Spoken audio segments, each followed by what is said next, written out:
வணக்கம்ப்பா.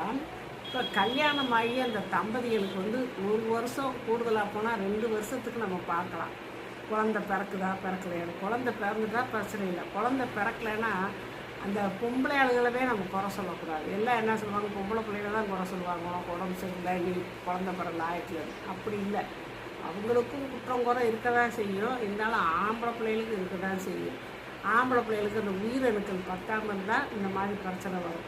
அவங்களுக்கு ஒரு நல்ல நம்ம இயற்கையான நம்ம வீட்டு மருந்து, நம்ம கையால் செய்யக்கூடிய மருந்து வேறு ஒன்றும் இல்லைப்பா.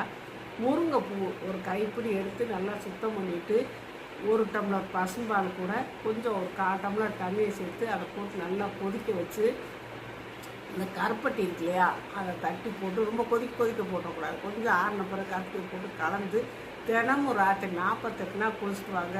உங்களுக்கு உயிரணுக்களோட எண்ணிக்கை கூட தான் செய்யும்.